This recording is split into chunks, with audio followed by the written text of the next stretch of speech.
$1,000. That's what a typical family paid in the late 1960s for a car that, under its plain, boxy skin, contained braking technology you would expect to find on something much more costly. People saw it and laughed, called it a brick, called it ugly, and yet more than 1 million rolled off the line before production ended. Stay with me, because when I finish the story you'll know exactly why a car that nobody thought was anything special earned the respect of a generation, and you'll probably never think of an old Volvo 144 quite the same way. And here's where it gets interesting. Before the actual 144 ever hit the streets, Volvo created a secret decoy. Just to throw off curious eyes, engineers drove a strange-looking prototype around Swedish roads, nicknamed Mazzo, with odd little fins on the front and rear wings. Neighbors who saw it had no idea they were looking at the disguise for Volvo's next big sedan. The real 144, unveiled in August 1966, was nothing like that decoy, and the difference wasn't accidental. The man behind it was designer Jan Wilsgard, who worked by a simple rule. He used to say that simple is beautiful. Every other car company on Earth seemed to be going soft, rounded, swoopy shapes that year, but Wilsgard pushed Volvo the other way, with flat panels, sharp creases, and only the headlights left round. He wasn't making the car look tough for the sake of fashion. The flatter, boxier body meant more usable space inside, and a stronger overall structure. Once you know that, you can never quite see that shape as just an odd-looking sedan again. But packed inside that flat shell was something much more than just extra legroom. Now here's the bit that should really blow your mind. Imagine a head-on collision at city speeds in an average family sedan that sold for about $3,000 in the late 1960s, when such protection was a rarity in cars of any price. The front and back ends of the 144 were designed to crumple, on purpose, folding like an accordion and absorbing the violence of the impact before it got to the people inside. Above their heads, a hidden network of steel beams ran through the roof, working almost like a roll cage at a racetrack.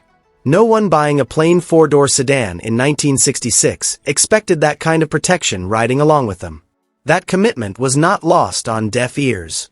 The Swedish magazine, Teknikens Varld, awarded the 144 Car of the Year for 1966, and it was awarded a gold medal by Sweden's own motoring association as the most important safety innovation in any standard car on the Swedish market that year.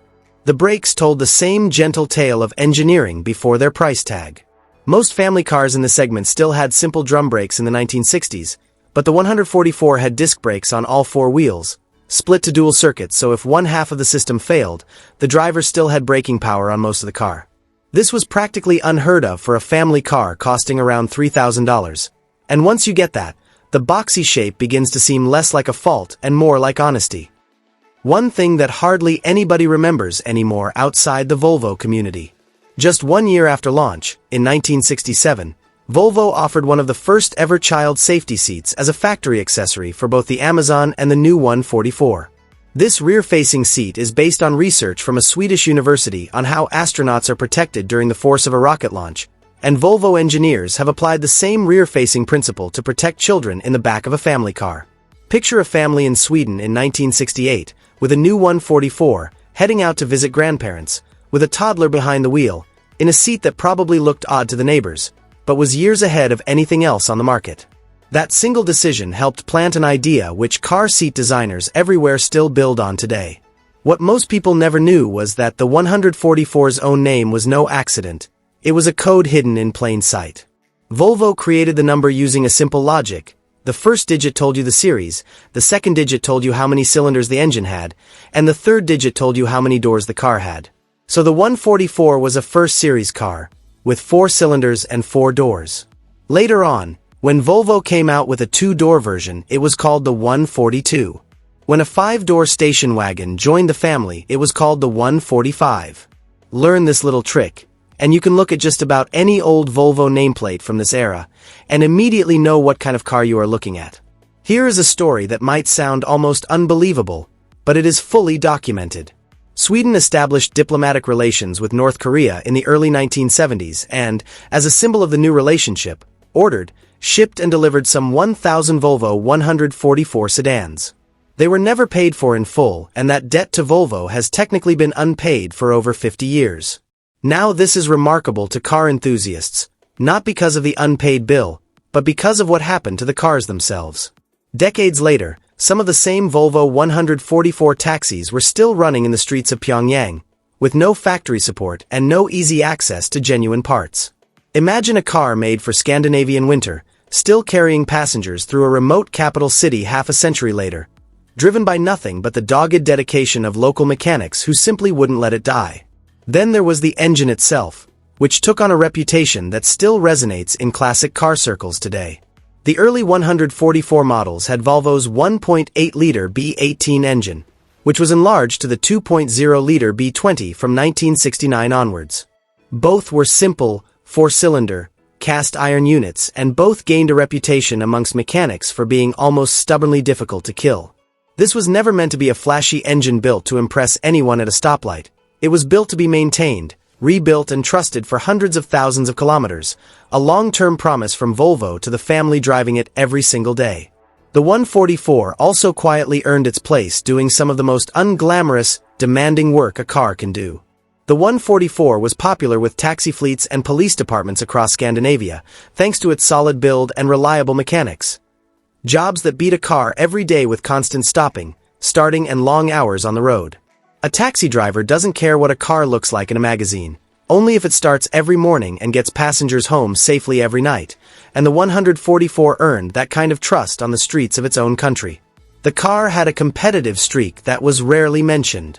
The performance-oriented 144S and later fuel-injected 144E were entered in European touring car events through the late 1960s and early 1970s, finding particular success in Scandinavian rallying where the car's rigid structure made it a real contender, rather than just a family sedan wearing a number on its door. The engineering that made the 144 safe on the school run made it competitive on a gravel stage at speed, too, because a strong, stiff body helps just as much in a hard corner as it does in a crash. By the time production ended in 1974, Volvo had produced over 1.25 million cars in the combined 142, 144 and 145 incarnations. This was Volvo's first model to ever break the million mark, a staggering achievement for a car that started life looking like the odd, boxy outsider on the showroom floor. When you add all of it together, the secret decoy, the disc brakes and crumple zones designed for a family budget, the pioneering child seat, the hidden code in its name, the unresolved debt from North Korea, the engines that refused to quit, the taxis, the police cars, the rally stages, and the quiet million-car achievement, you begin to understand why people who grew up with this car still talk about it with real warmth in their voice. It was never meant to be a showstopper in the lot. It was built to earn trust, kilometer by kilometer, year by year, and that was what it did. Did you own a Volvo 144 or remember riding in the back seat of one as a kid on a long family road trip? If this story evokes a few good memories of your own, feel free to share it with an old friend who might remember this same car just as fondly as you do. Share your memory in the comments below.